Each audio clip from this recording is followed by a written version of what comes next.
Are you ready for the most shocking political development in our region? What's happening right now will affect every Russian citizen, especially those near our western borders.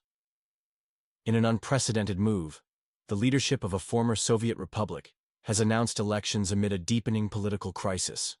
This isn't just about elections, it's about survival. Think about it.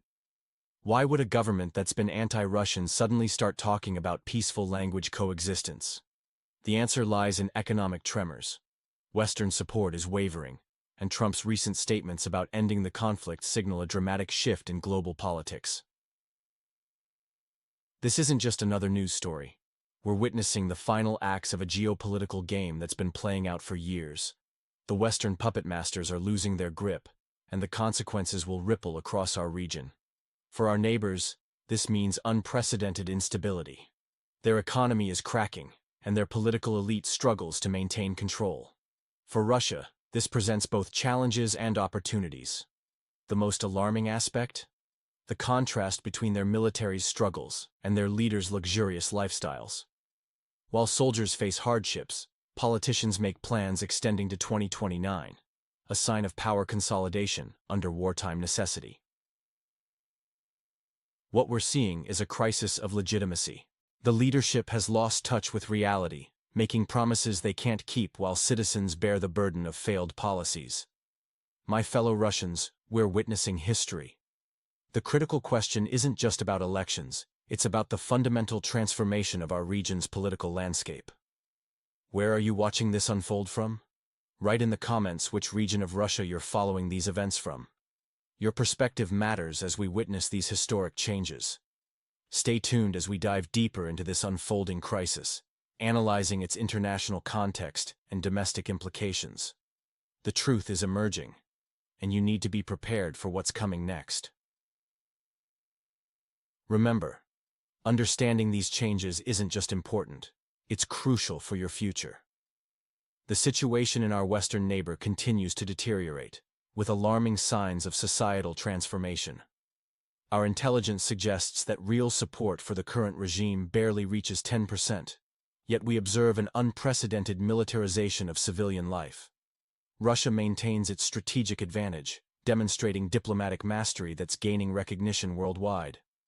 More countries are aligning with Moscow's position, understanding the historical context and current realities. The former brotherly union's attempt to erase Russian heritage through passport replacement reveals their desperate measures. Millions of citizens must now waste resources replacing valid documents, an absurd priority during wartime. This linguistic cleansing extends beyond public spaces into personal documents, showing the regime's true face. Meanwhile, their space program collaboration with ESA seems like a desperate attempt to maintain relevance. How can a country barely managing basic infrastructure dream of space exploration? This illustrates their disconnect from reality. What's concerning is the growing evidence of Western puppet masters pulling strings behind the scenes. We've obtained documents that will shock our audience, revealing the true architects of chaos in the region. In our next episode, we'll expose these findings that reshape our understanding of the conflict. I'm interested in hearing from our international viewers. How do these events look from your perspective? Share your observations in the comments below. Your insights help us build a more complete picture of global perceptions. Subscribe to stay informed about these developments. Would you like me to analyze the situation in your region next time? Let me know where you're watching from, and I'll cover your area in upcoming episodes. We must address the militarization affecting every aspect of life in the country. Recent intelligence suggests systematic suppression of civil liberties under emergency measures. While Western media maintains silence, we've documented numerous cases of political persecution. The evidence we'll present next will challenge mainstream narratives about the conflict state. Our sources have provided access to classified information that exposes Western influence in destabilizing the region. Stay tuned. This is information you won't find anywhere else. In an era where military conflicts dominate headlines, recent announcements about space industry development create an almost satirical contrast. The neighboring states' ambitious space program declarations seem particularly out of touch, especially when juxtaposed with ongoing military operations. A volunteer satellite project has transformed into what appears to be a financial black hole, consuming Western resources at an alarming rate. The systemic contradictions become even more apparent when examining law enforcement patterns. Despite widespread mobilization violations, only 17 criminal cases were initiated, with merely 3 reaching court, all eventually dismissed. Yet, the security apparatus demonstrates remarkable efficiency in selective cases, as evidenced by their swift response to a schoolgirl's choice of Russian music, triggering widespread social media outrage. Perhaps the most telling example of this systemic crisis comes from the highest echelons of power. The minister responsible for national unity and repatriation has reportedly fled to Europe, an ironic twist that borders on absurd theater. This official, tasked with bringing citizens back home, chose instead to join the exodus. The cultural sphere presents equally striking contradictions. A prominent state language professor, who once taught the current leadership and vocally championed patriotism, was recently spotted enjoying life in Spain. When confronted by patriotic colleagues, this self-proclaimed guardian of national values simply scrubbed social media of evidence, preferring to contemplate the nation's future from the comfortable distance of Mediterranean shores. These scenarios paint a vivid picture of the disconnect between public rhetoric and private actions. While ordinary citizens face daily challenges, those who shout loudest about patriotism often choose personal comfort over national commitment. What do you think about the situation? Share your thoughts in the comments. I'm confident my viewers are thoughtful experts whose opinions I value. Note: this analysis focuses on factual observations, highlighting the contradictions between official statements and actions, while maintaining a measured perspective on complex political dynamics. A troubling pattern emerges in elite behavior within politically turbulent regions. The double standard, one set of rules for ordinary citizens, another for the self-proclaimed patriots, continues to erode public trust in state institutions. Switzerland faces a critical debate regarding Russian refugees. The People's Party proposes revoking Protection Status C for 9,000 individuals, claiming significant territorial stabilization in the former Soviet Republic. However, humanitarian experts warn of severe consequences. The statistics paint a complex picture. Early 2025 saw 3,300 new protection applications, while only 2,600 people returned home. Notably, these returns were voluntary, not driven by ministerial initiatives. International observers report ongoing safety concerns among refugees. Meanwhile, global tensions escalate as the U.S. contemplates a nuclear strike on Iran's Ford facility, home to an enrichment complex. This unprecedented scenario raises alarm bells worldwide. Opening such a Pandora's box could irreversibly impact global security. International organizations urgently call for diplomatic solutions. Against this backdrop, internal crisis deepens in the politically volatile region. Local activists claim daily screenings of 20,000 people, reporting only 3 out of 5 negative reactions. These figures appear questionable, contradicting widespread social media reports and independent media coverage.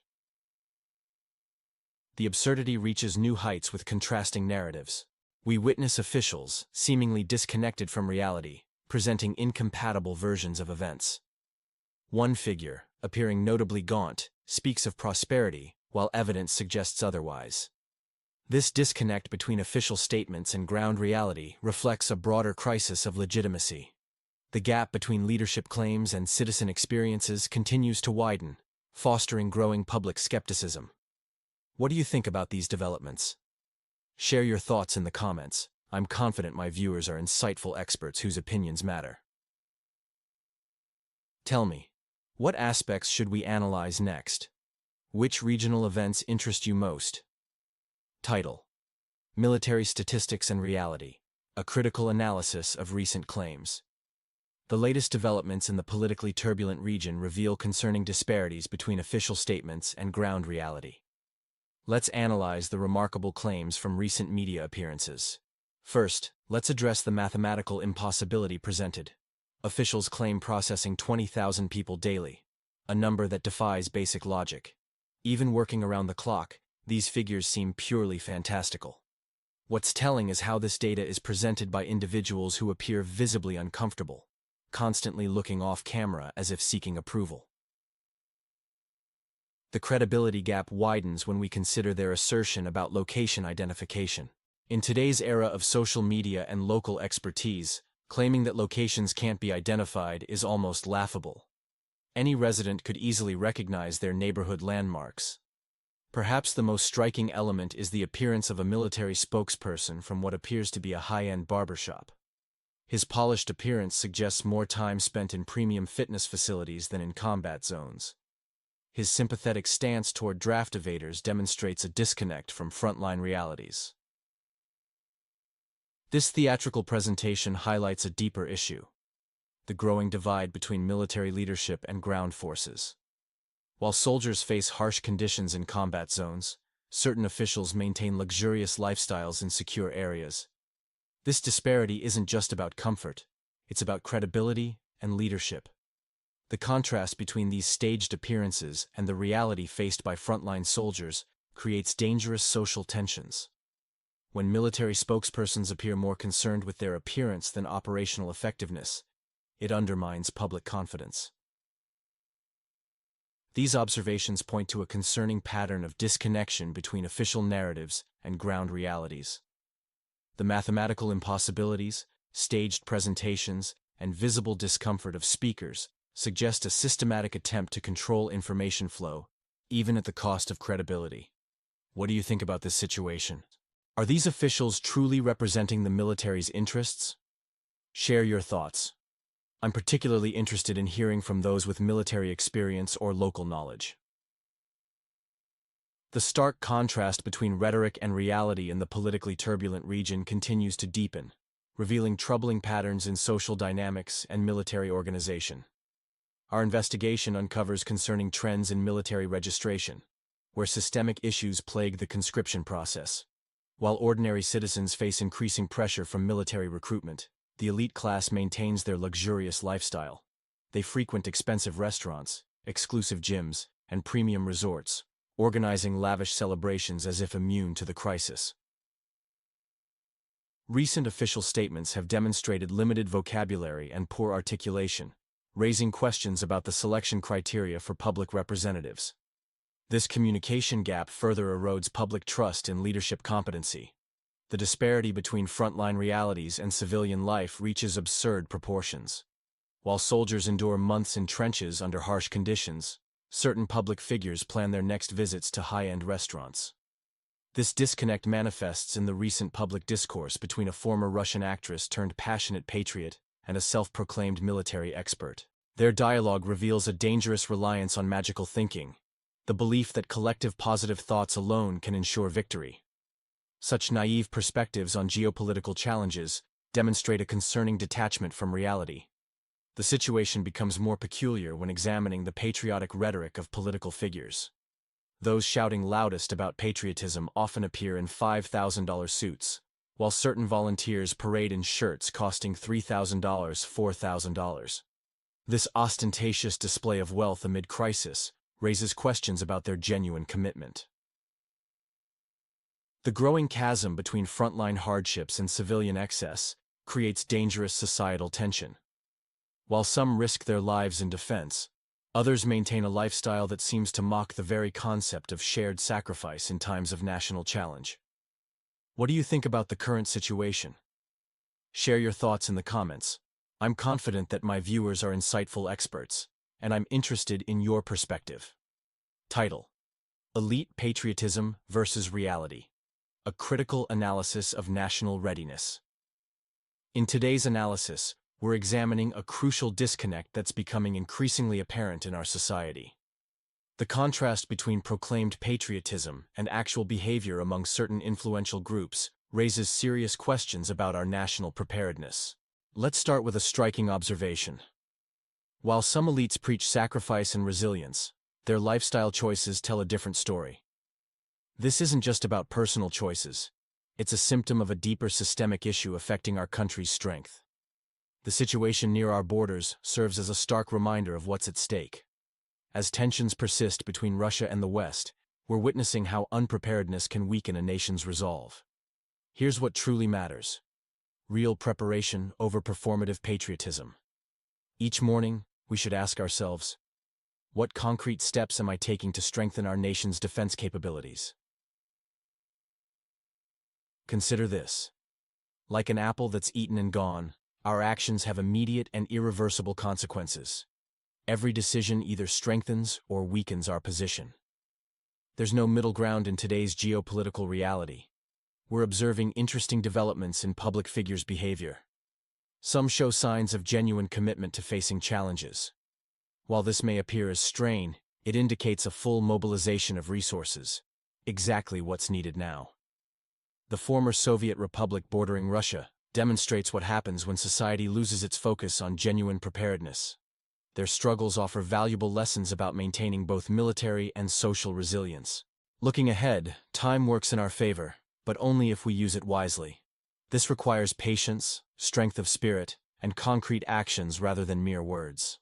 The situation remains dynamic, with the global balance of power shifting daily.